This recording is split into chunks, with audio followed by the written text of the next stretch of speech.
So I've already made a video discussing the recent layoffs at Microsoft that also impacted Xbox and its first-party studios. But as this situation has developed, we have learned some new information that highlights how much worse this all is than we thought. And it was already pretty bad. For those who are not aware, on July 2nd, 2025, we learned that Microsoft laid off around 4% of the firm's entire workforce. That's across every division within Microsoft. That's roughly 9,000 people. And some of that did certainly impact their gaming division. This led to certain studios facing mass layoffs that crippled it significantly, or studios getting shut down entirely and certain highly anticipated projects getting canceled altogether. For example, the development studio behind Perfect Dark, the initiative, was shut down, and Perfect Dark, in tandem with that, was canceled altogether, with Perfect Dark being one of the most anticipated Xbox titles, given the legacy that that series has. Then you got Rare, who were making this new game called Everwild after Sea of Thieves. That got canceled. And then ZeniMax was working on a new sci-fi MMO, and that got canceled as well. And then beyond that, when it comes to layoffs, aside from the shutdown of the initiative, we've got departments like the King Division, ZeniMax, Raven Software, Sledgehammer Games, Halo Studios, and Turn 10 all being impacted by Microsoft's massive job cuts recently. And with more reports coming out about this whole situation, we are learning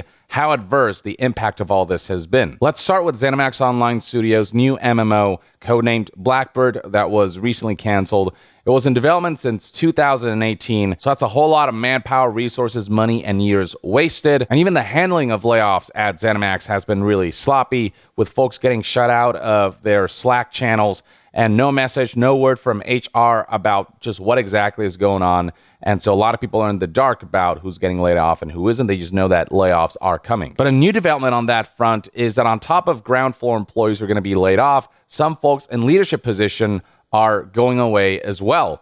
Namely, and this is a big one, ZeniMax Online Studios president Matt Firer.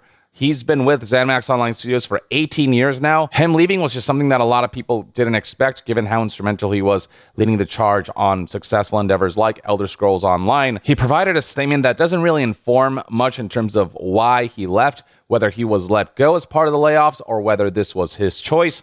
But him leaving is a pretty major development. And what hurts about the cancellation of this new MMO game from the folks who made Elder Scrolls Online is that apparently development for this was going really well. As IGN's headline here reads, the Elder Scrolls Online dev's unannounced MMO was doing well and even scaling up as Xbox Cancellation blindsided staff, sources say. I mean, sure, the game was in development since 2018, so it's been a while, but they were working on a brand new engine for this game. It's a brand new MMO being built from scratch. Pre-production for a project of that level of ambition was always going to take a while. As IGN cites here, the length of time it was taking to make the game was expected, as ZeniMax was building an entirely new game engine for it.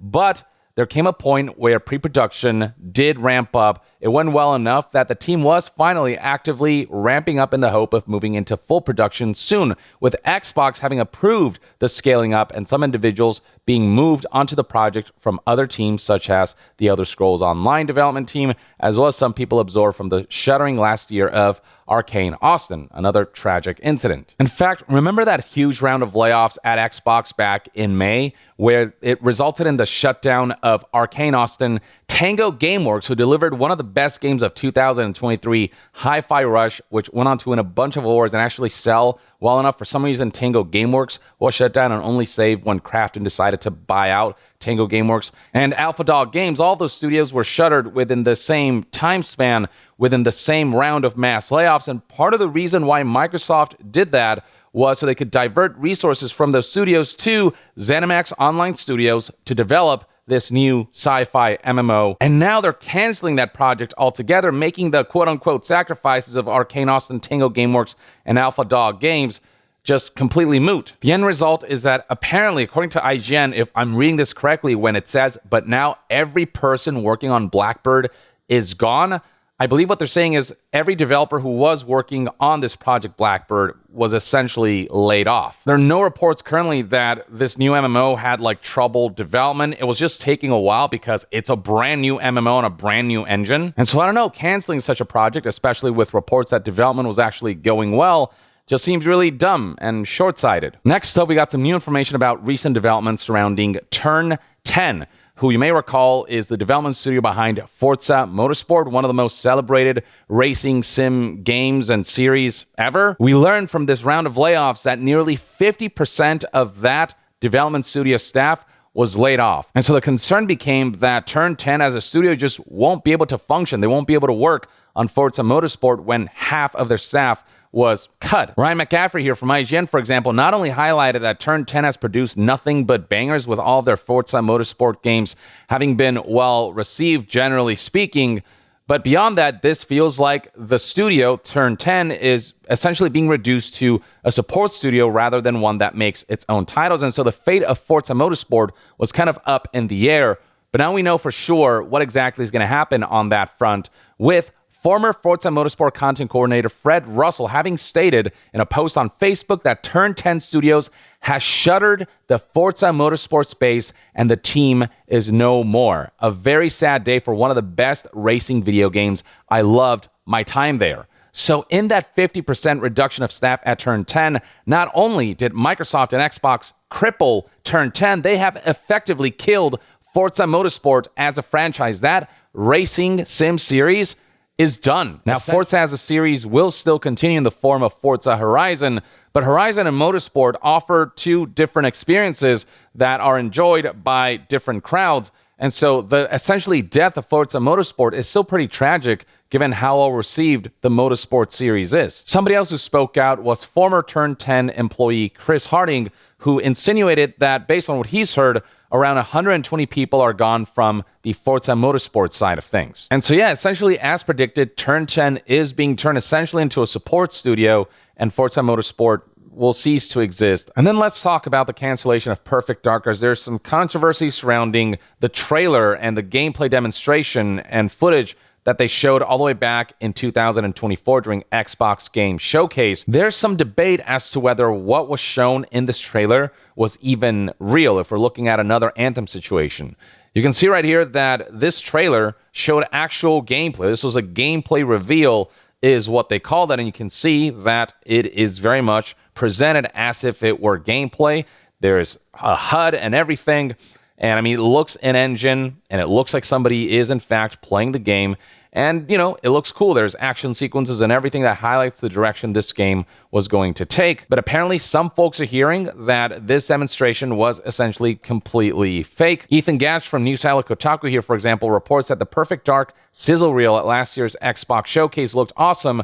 Someone at the time also told me it was basically fake. And then on the other hand, we have a developer for Perfect Dark speaking out saying that the demo was not fake. As Destin reports here, Adam McDonald, the level designer for Perfect Dark, said that the demo seen in the 2024 Xbox Showcase was an engine with real gameplay systems shown off. Here's exactly what Adam said. This demo, it is actually an engine. I was one of the 3 level designers that worked on it. It worked best if you played it the way the person playing in the video plays it, but it still worked even if you didn't hit the marks perfectly. So obviously it wasn't like a piece of the final game. The game was still in development, but it was a playable version of the game. It was a playable version of that mission that, you know, being still in development could change over time. You know, it's not a final product, and it was, you know, scripted, and, you know, the sequence had to play out in certain ways, in very specific ways, because it wasn't part of the full game and it was still in development, but it showed off the direction of the game well enough, is what Adam insists. Either way, people have been clamoring for a good Perfect Dark game, with that series being so, you know, celebrated with some of its better titles. And so to see that dream crash and burn because of Microsoft and Xbox's utter incompetence, lack of vision, lack of long-term management, just piss-poor leadership across the board, that has paved the way to, I think, what is one of the worst sagas that Xbox has seen in its history, that has ups and downs. It doesn't really feel like Xbox has a strong vision and roadmap. It doesn't really feel like Xbox knows what it's doing. And after all of the studio acquisitions and establishing all these studios and spending all this money, going on a spending spree to acquire these studios, the way they've been butchering them one by one has been utterly tragic to witness. People have also pointed out the discrepancy between what Microsoft and Xbox say to the public versus what ends up happening, which just makes it very difficult to trust when Microsoft and Xbox hype up a game or hype up how excited they are for the release of a title. So, for example, with Rare's Everwild, people have noted that back in February of 2025, head of Xbox Phil Spencer came out and talked about how excited he is and how much he wants to support this game, stating, "I was recently out at Rare. It's nice to see the team with Everwild and the progress that they're making. It has been a while, and we have been able to give those teams time in what they're doing, which is good, and still have a portfolio like we have. It's like a dream that Matt Booty and I have had for a long time, so it's finally good to be there. We can give those teams time." Except the complete opposite is happening, even with games like the new MMO that ZeniMax Online was working on. That, yeah, it's been like 8 years since that project started, but the whole point is like it'll take as long as it takes, especially when the endeavors are as ambitious as they are and you're building new engines and you're doing all this stuff that does require that level of development time. Clearly, the memo of giving them time was just, it was bullshit. And then beyond that, there's the situation with John Romero's new FPS game that recently lost funding. Prior to the layoffs, we had known that a publisher was backing what's currently known as Romero Games, established by John and Brenda Romero. John Romero, if you know that name, it's because he's essentially the guy behind Doom and Wolfenstein 3D, very celebrated FPSs that were landmark achievements in gaming and that influence, basically all of first-person shooting today. They were working on a game with Microsoft kind of funding their project and essentially acting as a publisher, but all of that has gone down the drain, with Romero Games having put out the following statement: "We have some difficult news to share. Last night, we learned that our publisher, Microsoft and Xbox, are not saying that, but that's what it is clearly, has canceled funding for our game along with several other unannounced projects at other studios.